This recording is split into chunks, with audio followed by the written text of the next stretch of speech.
Apocalipse, capítulo 2, verso 1 em diante.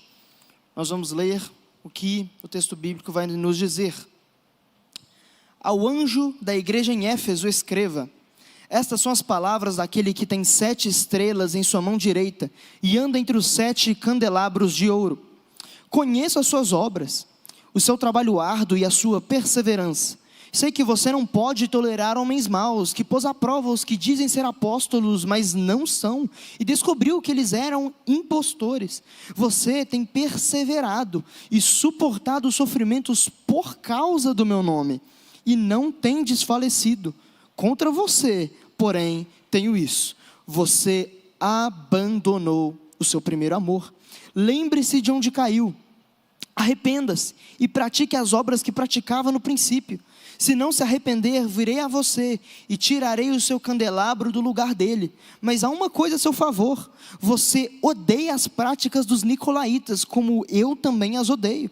Aquele que tem ouvidos, ouça o que o Espírito diz às igrejas. Ao vencedor darei o direito de comer da árvore da vida que está no paraíso de Deus.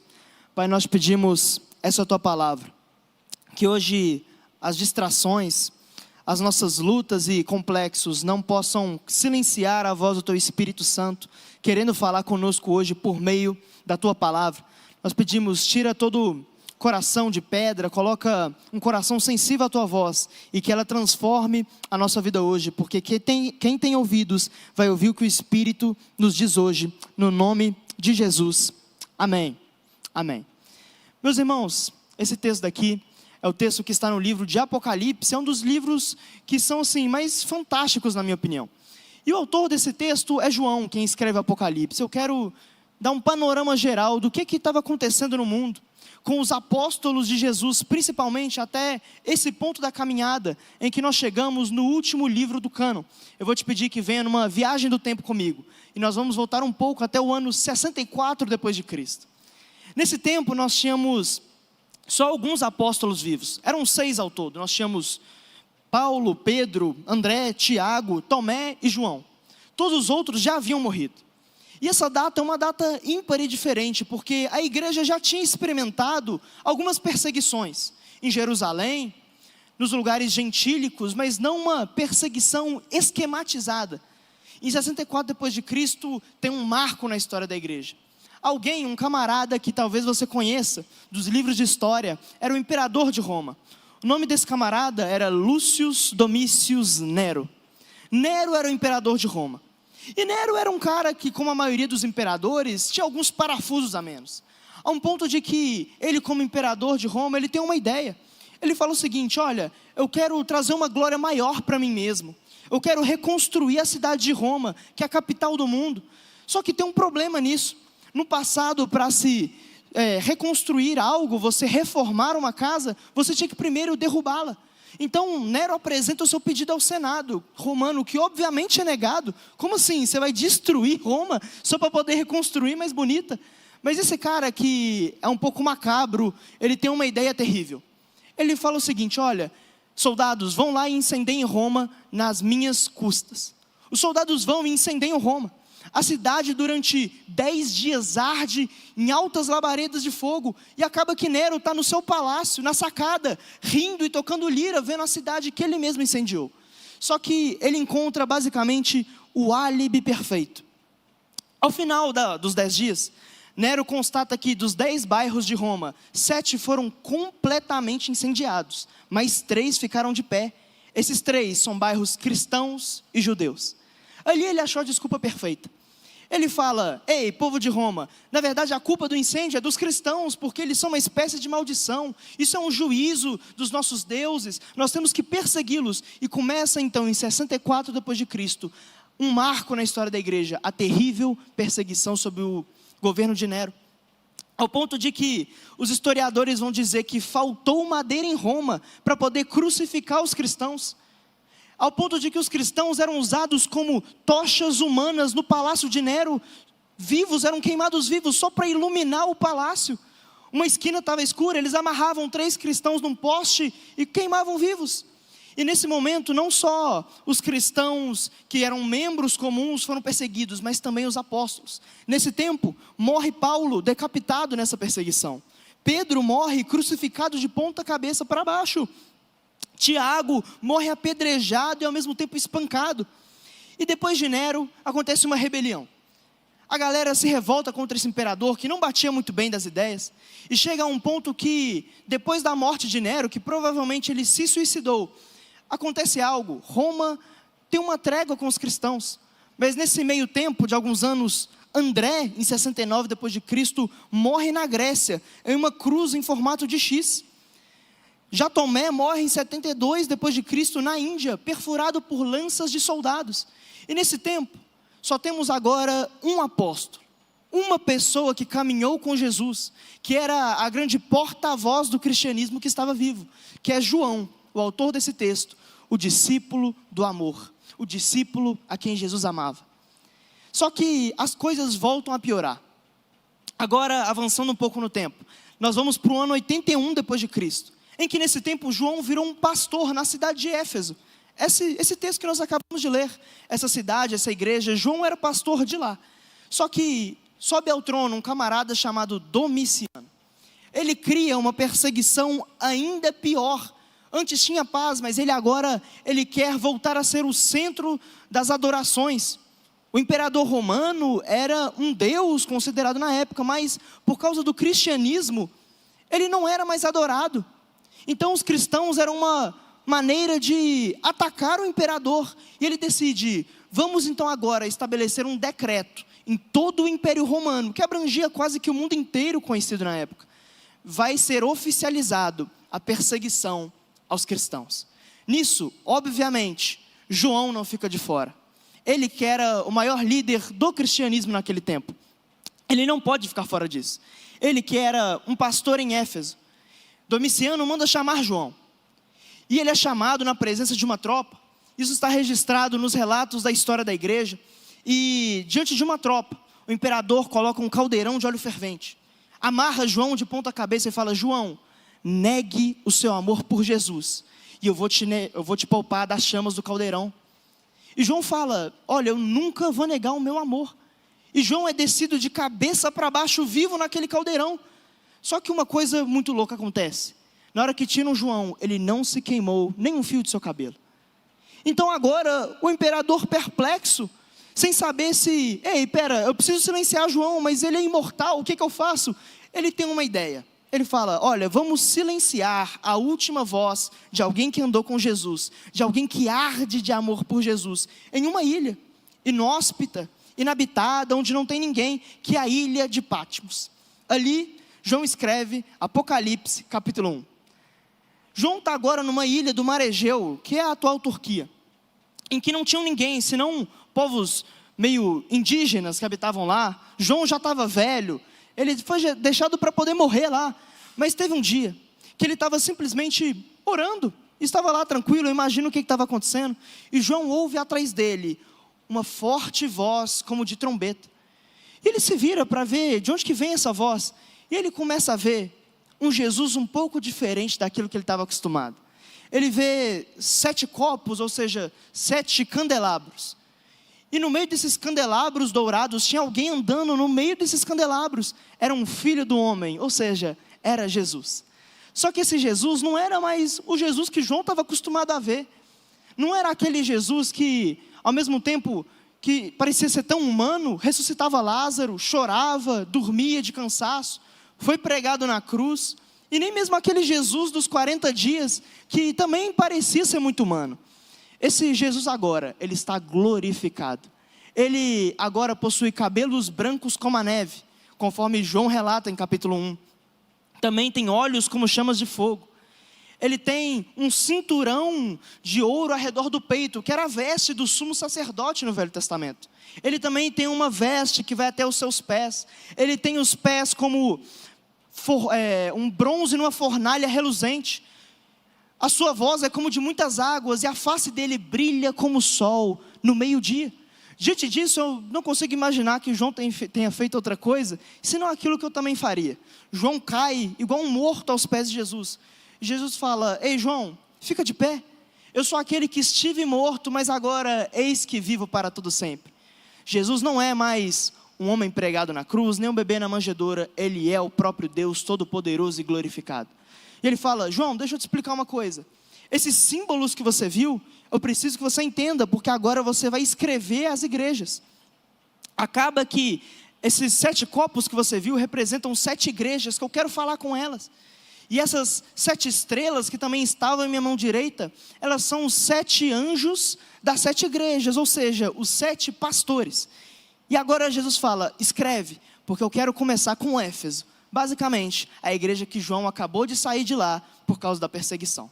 Agora, mediante isso, eu quero contar com a sua atenção para nos atentarmos para a exposição do texto bíblico, que no verso 1 até o verso 2 vai dizer o seguinte: ao anjo da igreja em Éfeso, escreva: estas são as palavras daquele que tem as 7 estrelas em sua mão direita, e anda entre os 7 candelabros de ouro. Conheço as suas obras, o seu trabalho árduo e a sua perseverança. Só até aqui por enquanto. Jesus, ele agora se coloca na posição de alguém que anda entre os 7 candelabros. Sabe o que isso significa? Se os candelabros são as igrejas, significa que Jesus está andando no meio da sua noiva. Ele conhece a sua noiva. Ele é um noivo que tem muita intimidade com a sua noiva, e ele conhece ela profundamente. Isso significa que, às vezes nós pensamos que o nosso Jesus é o Jesus de 2000 anos atrás. Essa não é a realidade. A realidade é que ele hoje te conhece melhor do que você mesmo se conhece. Ele conhece seus acertos. Ele conhece suas falhas. Ele conhece seus defeitos. Ele conhece você intimamente e profundamente, porque ele caminha no seu meio. Ele sonda o seu coração. Ele analisa as suas motivações, ao ponto de que, eu não sei você, mas seria estranho num casamento um noivo não conhecer a noiva. Esse Jesus não é assim. Quando você vem no culto, quem está andando aqui no meio é Jesus. Quando você vai na sua casa, quem está te conhecendo e sabendo quem é você, vendo tudo, nada escapa dos seus olhos, coisas boas, coisas ruins, coisas nenhuma, é Jesus, o seu noivo.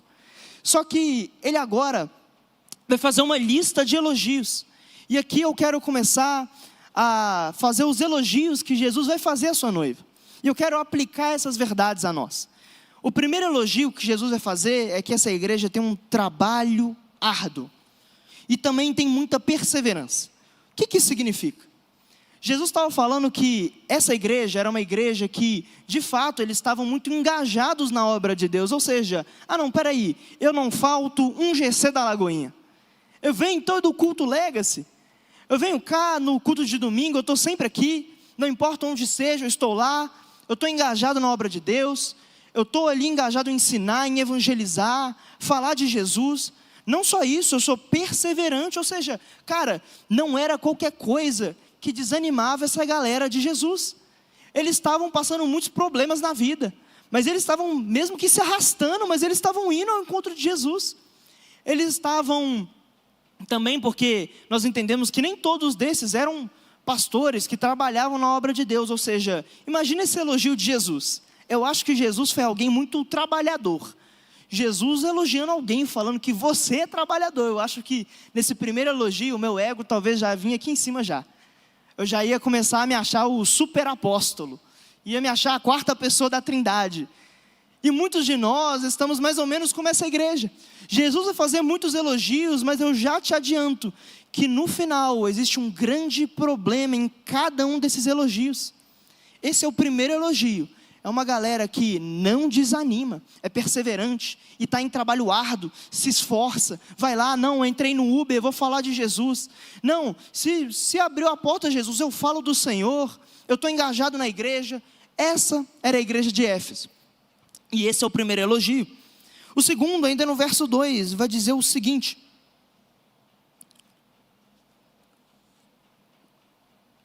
sei que você não pode tolerar homens maus, que pôs à prova os que dizem ser apóstolos, mas não são, e descobriu que eles eram impostores. O que estava acontecendo nesse momento, nesse tempo que João escreve o Apocalipse, que é no ano 90 depois de Cristo, é que tinha um fenômeno acontecendo na região da Ásia Menor, onde tinha essas 7 igrejas. muitas pessoas se declaravam apóstolos, ou seja, não, eu andei com Jesus, mas você não sabe.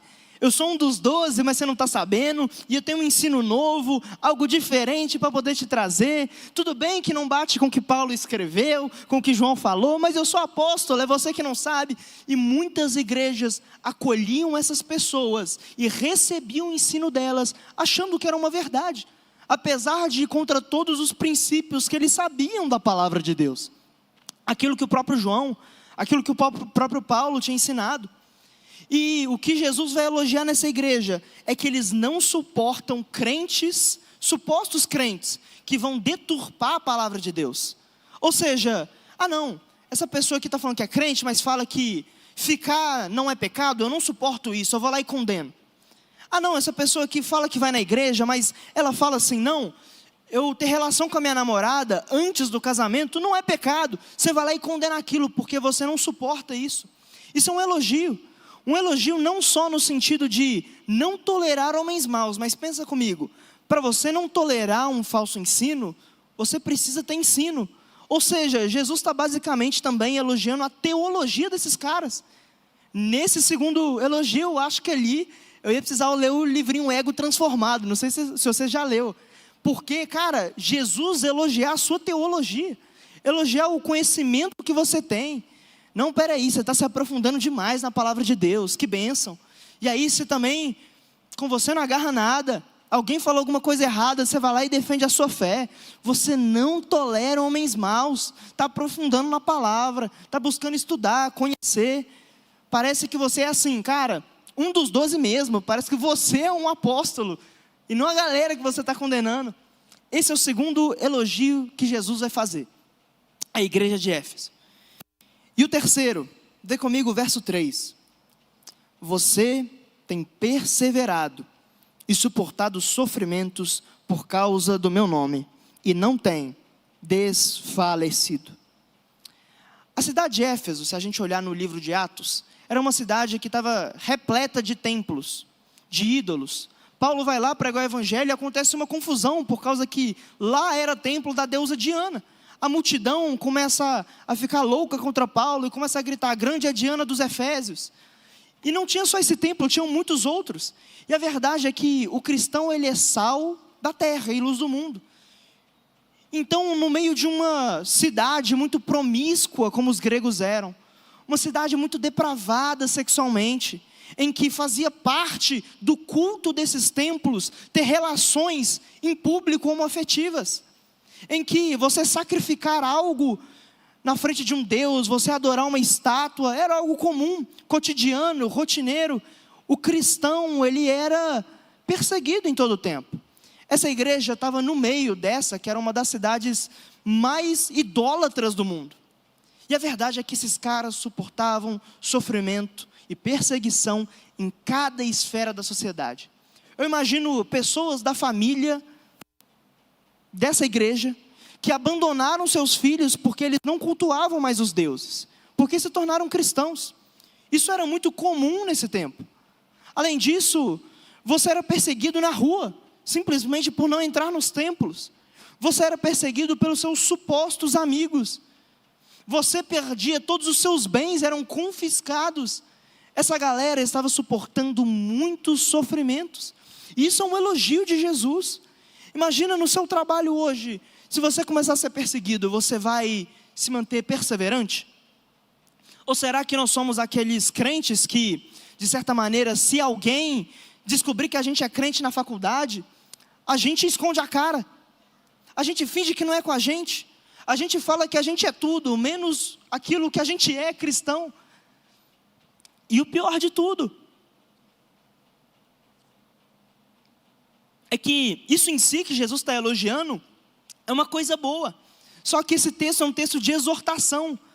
Será que eu e você, ao menos no elogio dessa exortação, estamos entrando? Porque o nosso problema é que muitas das vezes queremos evangelizar o mundo sem falar de Jesus para ninguém. A gente quer, de alguma maneira, entrar na nossa escola, que aconteça um avivamento, as coisas mudem na nossa casa, o marido tem que converter, tem que acontecer isso e aquilo, mas não existe um posicionamento nosso. Qualquer perseguição é sinônimo de desânimo para a gente. É como se, não, peraí, esse aqui não é o evangelho certo. O evangelho certo, ele inclui perseguição, tristeza, sofrimento, inclui ser rejeitado. Foi assim com Jesus, por que não vai ser com a gente? Esse é o terceiro elogio. E o último, vê comigo, a gente vai pular um verso, para o verso 6, que vai dizer o seguinte: mas há uma coisa a seu favor, você odeia as práticas dos nicolaítas, como eu também as odeio. Quem que eram esses camaradas nicolaítas? Esses camaradas eram seguidores de Nicolau. E a doutrina que eles pregavam de igreja em igreja, igual os falsos apóstolos, era que, não, peraí, a gente quer fazer com que vocês tenham comunhão com Jesus e também com os ídolos, não tem problema. Ou seja, eles queriam colocar idolatria na igreja. Eles também queriam colocar os pecados sexuais, porque se alguém vai no templo, tem que ter relações, porque era parte da adoração ao Deus. Meu irmão, se a gente olhar a igreja evangélica brasileira hoje, esse é o nosso maior mal. Qualquer pessoa, talvez, do meio cristão, que admira um pregador ou cantor, coloca essa pessoa como um ídolo no coração. Além disso, é raro você encontrar um jovem evangélico que não está, por exemplo, na pornografia, nas imoralidades sexuais. Isso daqui é um elogio à parte de Jesus. O que estava acontecendo nessa igreja é um fenômeno quase igreja evangélica brasileira de 2023. Só que esses caras, eles eram tão bons assim, tão quarta pessoa da Trindade para cima, que eles não toleravam essas pessoas. Só que o texto bíblico não vai dizer, mas eles condenavam aqueles que praticavam imoralidade e idolatria, mas provavelmente, em secreto, onde ninguém vê, eles talvez faziam as mesmas coisas. Será que nós, de alguma maneira, não temos sido hipócritas na nossa fé, de um sentido que nós estamos condenando algo no outro, que nós estamos fazendo o mesmo? Esse é um problema muito grande também em questões de discipulado na igreja. Uma pessoa que é um moralista e que fala, não, você não pode fazer isso, e está certo, não pode mesmo, mas se a pessoa não está vivendo, tem um problema. Essa igreja, por incrível que pareça, se enquadrou em tudo isso. Mas agora Jesus vai fazer uma exortação, que eu espero que fale muito hoje ao seu coração nessa tarde. Vê comigo o verso 4. Vai dizer: contra você, porém, tenho isso. Você abandonou o seu primeiro amor. Você sabe o que é o primeiro amor? O primeiro amor é quando você acabou de aceitar Jesus e você só pensa em Jesus. Jesus se apresenta como aquele que tem fogo nos olhos. É como se você tivesse apaixonado à primeira vista. Você olhou nos olhos de Jesus e você fala assim, eu não quero largar Jesus. Você fica no seu trabalho esperando, cara, que horas eu vou chegar em casa para poder ter um tempo com Jesus, para eu poder orar. Você tem prazer nas coisas de Deus. Falou assim com você, GC, eu vou. Fala com você, aí, vai subir monte. Falou com você, vamos no culto. E você fica, nossa, eu quero aprender mais da palavra. Eu quero estudar mais, eu quero conhecer mais Jesus. E a sua cabeça só pensa nele. É como uma namorada que acabou se apaixonar à primeira vista por um cara. É isso que é o primeiro amor. E o que Jesus está nos dizendo é que não é normal você perder essa paixão, esse amor. Isso não é normal.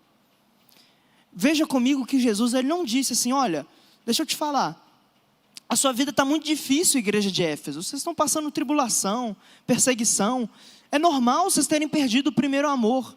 Ele não fala isso. Ele também não fala, a vida de vocês está muito ocupada, eu entendo, vocês não estão tendo tempo para mim, tempo de cultivar um relacionamento comigo, querer as minhas coisas, está tudo certo, você está crescendo profissionalmente. Jesus também não fala isso. Jesus também não vira e fala, olha, agora você está namorando minha filha, está tranquilo, igreja de Éfeso, vai namorar um pouquinho, depois você me busca, me bota em segundo plano. Não é isso que Jesus diz. Jesus diz, você perdeu o primeiro amor e foi você que abandonou ele e virou as costas para ele. Se você nos assiste nessa tarde e você perdeu essa paixão por Cristo, a verdade é que se você pesquisar bem, foi em um momento da sua caminhada que você pegou Jesus e falou assim: fica aqui, Jesus, virou as costas e foi andando na direção totalmente contrária. Só que eu quero mostrar aqui alguns sintomas práticos de alguém que perdeu esse primeiro amor. A primeira coisa que eu, infelizmente, na minha caminhada cristã, já experienciei na prática, é que quem perdeu o primeiro amor, as coisas de Deus ficam pesadas. De repente, você lê a Bíblia e se tornou algo pesado. Você faz como se fosse uma obrigação conquistar a Deus. Você chega: Jesus, olha, estou lendo hoje 5 capítulos, hein? Cadê a minha bênção? E você faz tudo de uma forma como se fosse uma cota com Deus. Meu irmão, você não é funcionário de Deus, você é filho. Filho tem relacionamento e não cota para bater. As coisas de Deus não podem virar um peso para você. Sabe por quê? Jesus veio falando que, olha, quem estiver pesado, vem para mim, que meu jugo é leve, meu fardo é suave. Se o seu relacionamento com Deus hoje está pesado, é porque você está buscando da forma errada. Acabou o amor e você está tentando comprar a Deus. Não é esse o caminho, não é. O primeiro sintoma de alguém que perdeu o primeiro amor é que as coisas de Deus ficam pesadas. A segunda, as coisas de Deus perdem a graça, no sentido de que algo que mexia com você era estudar um livro da Bíblia. Eu me lembro que quando eu converti, tudo que eu queria fazer na vida era estudar Apocalipse e acabou. E chegou um momento da minha caminhada que eu falei: cara, por que estudar Apocalipse? Estudar qualquer livro da Bíblia não está mais mexendo comigo. Eu entendi, eu perdi o primeiro amor, porque as coisas de Deus não mexem comigo mais. Acabou a graça, parece que perdeu o brilho nos olhos, literalmente, porque a paixão à primeira vista acabou. Então sim, se você não sente mais paixão em Deus, em Jesus, na sua palavra, no lugar de oração, em ter revelações, intimidade, sim, o primeiro amor foi abandonado. Terceiro, as coisas de Deus viram só rituais. Vir na igreja vira só mais uma coisa, e talvez até mesmo o que acontecia com essa igreja de Éfeso. Eles estavam muito na obra de Deus, mas por causa da obra de Deus, eles esqueceram do Deus da obra. Ficou muito comum vir aqui e simplesmente pregar para essa igreja de Éfeso. Era o dia a dia. Ficou muito comum subir aqui e cantar, e ter um discipulado, liderar um GC, mas tudo isso substituiu. Deus caiu para o segundo plano e a obra de Deus foi para o primeiro. Não pode ser assim. Nada substitui o seu relacionamento com Deus. Nada nessa terra. Nada. E agora, depois de todo esse diagnóstico, que eu quero que você seja muito sincero, Jesus vai nos dar alguns passos, algumas etapas, um manual de retornar a esse primeiro amor. Ele vai dar 3 passos que eu quero expor com vocês. No verso 5, que ele vai dizer o seguinte: lembre-se de onde caiu, arrependa-se e pratique as obras que praticava no princípio. Somente até aqui. Depois de ter dado esse laudo médico, daquele que, por mais que a igreja de Éfeso, materialmente, as pessoas vissem, não, eles são muito crentes, estão na obra de Deus. Jesus tem o raio-x espiritual da nossa vida. Ele está vendo um coração murcho, frio, duro, e ele fala: olha, eu estou vendo aqui no raio-x espiritual, você está assim, deixa o médico dos médicos te ensinar como soluciona o problema do coração. O primeiro passo que Jesus vai nos dar é: lembre-se de onde caiu. Note comigo que Jesus não está falando: ei filho, lembra com o que você caiu? Foi aquele dia que você entrou na faculdade? Foram os seus amigos? Foi a pornografia? Foi a vontade de ser famoso? Foi o dinheiro? Foi o sucesso? Jesus não está falando lembra com o que você caiu. Ele está falando lembra de onde você caiu, ou seja, onde você estava antes, que você não está mais. Sabe que lugar é esse? O lugar secreto. É nesse lugar que você caiu de lá. É nesse lugar que flui a intimidade com o Pai que você estava e não está mais. E a verdade é que o primeiro amor é como um fogo, mas se você sai de perto da lareira, aqui vai perder o fogo. A mesma coisa, o lugar secreto, esse lugar de intimidade com Deus precisa ser alimentado. Não tem como falar, olha, eu estou com o azeite do Espírito Santo, se você corta a fonte, que é o momento de comunhão com Ele. O primeiro lugar é lembra do lugar secreto. Lembra de quando você se converteu. Você só queria Jesus. Você só pensava em Jesus. Você falava, o que Jesus tem para a minha vida? Como é que eu posso agradar Jesus? E se eu fizer um propósito? Se eu fizer um jejum? O que quer que seja? Eu só quero agradar Jesus. Lembra desse lugar. Deus está com falta de você lá. Ele está sentindo falta de você lá. Esse é o primeiro passo. O segundo, que a palavra de Deus vai nos ensinar, é arrependa-se. É interessante que depois de falar de onde você caiu, ele vai falar, olha, se arrependa. Arrependimento, tem um texto na Bíblia que eu gosto muito para poder exemplificar, que é 2 Coríntios 7:9. Paulo vai dizer, olha, me alegro porque a tristeza de vocês gerou arrependimento. Ué, mas espera aí, arrependimento não é chorar? Arrependimento não é ficar triste com algo que eu fiz com que eu chateasse a Deus? Não, é muito legal chorar na presença de Deus. Mesmo quando a gente erra, chorar, eu tenho certeza que Deus gosta, mas a verdade é que Deus não precisa de choro, Ele precisa de posicionamento. Deus não precisa que você fale, olha Deus, eu não quero parar com isso. Ele precisa que você fale, olha Deus, eu estou aqui, eu não quero chorar uma vírgula, mas eu tomei um posicionamento que eu não vou mais fazer isso. E tem mais, viu Deus? Se eu fizer de novo, se eu cair com a minha namorada de novo, pode arrancar esse namoro, porque não presta não. E deixa eu te falar mais, os meus amigos, Deus, que fazem eu afastar dos seus caminhos, se eu continuar errando, que eu sou muito falho, eu me posiciono ao ponto de pedir, Pai, tira esses amigos da minha vida. Isso é arrependimento. De acordo com Martinho Lutero, o mais genuíno arrependimento é deixar de fazer determinada coisa. Então é como se fosse uma estrada, que eu estou caminhando aqui para longe de Jesus, e o primeiro amor ficou para lá. Eu vou dar meia volta, e vou voltar para o lugar onde eu estava, e não estou mais. O segundo passo para a gente ter uma vida espiritual de volta com aquele brilho nos olhos em Jesus, é se arrepender. Eu gosto muito da figura de Davi, não só porque é meu nome também, mas eu gosto demais de Davi. Davi, no Salmo 19, ele fala algo que é, olha, Deus me perdoa pelos pecados que eu sei, eu tenho consciência. Mas também me perdoa, eu imagino Davi em lágrimas, pelos pecados que eu não lembro, não tenho consciência e não sei. E sabe o que é muito louco? Quando você passa a fazer isso, você vai no lugar secreto e fala, Deus, se eu fiz alguma coisa, me perdoa. O Espírito Santo fala assim, lembra aquele dia que você estava lá na igreja, fulano chegou, você espalhou uma fofoca, e você fala, nossa Jesus, é verdade, né? Ele começa a te tratar. O Espírito Santo é real. Nós que precisamos nos voltar. O segundo passo é arrependa-se, mude de direção. Fala assim, Jesus, o meu pecado não vai mais me dominar, porque por mim mesmo eu vou cair de novo. Mas eu creio na tua força, ao ponto de que eu falo, Jesus, arranca de mim, da raiz. Isso é arrependimento. O terceiro e último passo, pratique as obras que praticava no princípio. Se agora a primeira coisa que ele falou é, olha, lembra do lugar secreto. A segunda é se arrependa. A terceira é, volta a praticar as obras do lugar secreto. Eu estava esses dias, eu estava no GC, o Pedro também está aqui, que é lá do GC, e eu estava olhando um texto que era sobre adoração. E eu comecei a pensar um pouco, eu inclusive usei essa ilustração numa pregação que eu tive sábado, que é o seguinte, cara, por que Deus, Ele pede a gente para poder adorar Ele?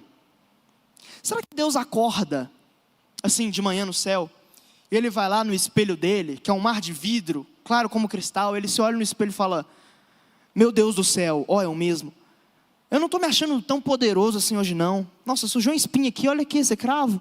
Eu vou ter que pedir o meu filho lá para poder adorar, porque esses humanos não prestam mesmo. Vai ter que subir minha autoestima. Hoje eu não me sinto tão santo, tão poderoso. Eu vou ter que ir lá perturbar a galera da terra. Meu irmão, se você acha isso, eu espero que você não creia assim. Mas a verdade que eu cheguei à conclusão é que não. Deus não pede a gente para poder adorar Ele por causa dEle, mas por nossa causa. Deixa eu te exemplificar. O ser humano, ele tem uma tendência muito forte a adorar algo. Só que aquilo que o ser humano adora, ele se torna parecido. Se você adora o dinheiro O dinheiro controla as suas ações. Você só pensa em dinheiro. O seu amor à primeira vista é o dinheiro. Todas as suas ações é pensando em dinheiro. Você respira, vive, o sentido da sua vida é o dinheiro. Se você idolatra alguém é seu ídolo, você pega todas as manias dessa pessoa. Você fica idêntico. Mas se você adora aquele que é o Santo dos Santos, você começa a viver em santidade.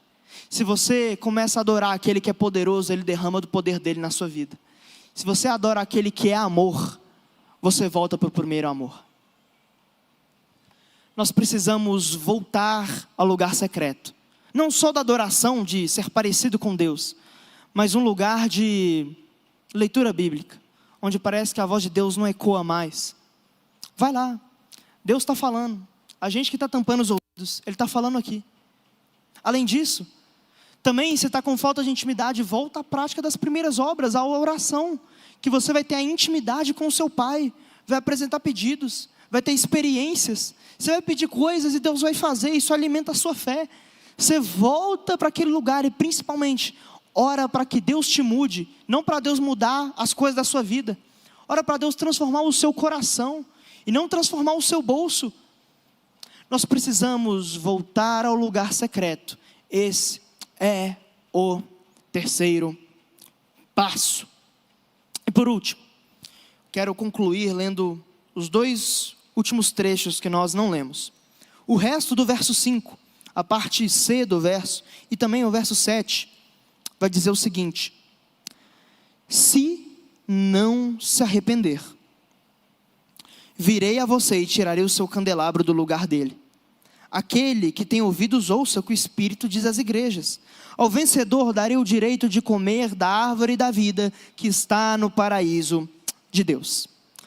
Por último, diante dessa mensagem, que a palavra de Deus nos expõe, que nós temos um diagnóstico, talvez de um coração frio.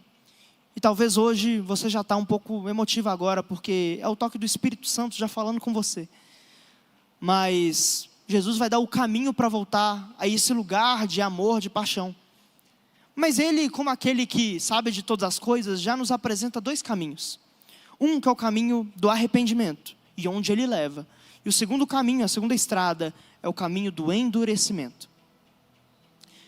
Jesus, no verso 5, ele vai dizer que aquele que não se arrepender vai ter o candelabro tirado do seu lugar.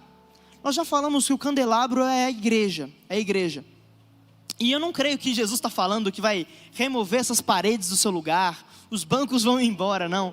O que Jesus está falando é da realidade espiritual, que espiritualmente você vai deixar de fazer parte do corpo de Cristo, vai deixar de ser a noiva do noivo. O que Jesus está dando um relatório é: ainda tem tempo hoje, mas se você não se arrepender hoje, eu estou vendo que seu coração vai esfriar totalmente. Você não está vendo, mas a pessoa que perdeu o primeiro amor, ela está caminhando a passos largos e tão largos e tão largos para um abandono completo de Jesus, que ela não vê, mas Jesus vê. Perca tudo nessa vida, mas não perca o seu amor por Jesus. O segundo caminho, que é o caminho do arrependimento, Jesus vai falar que aquele que se arrepender desse lugar que está hoje, ele vai ter um piquenique com ele na eternidade. Vai estar ele, Jesus e você, debaixo da árvore da vida, para todo sempre. Meu irmão, perca tudo nessa vida, mas não perca a certeza de que quando você fechar os seus olhos, você vai estar com ele. Hoje ainda dá tempo, não espere amanhã.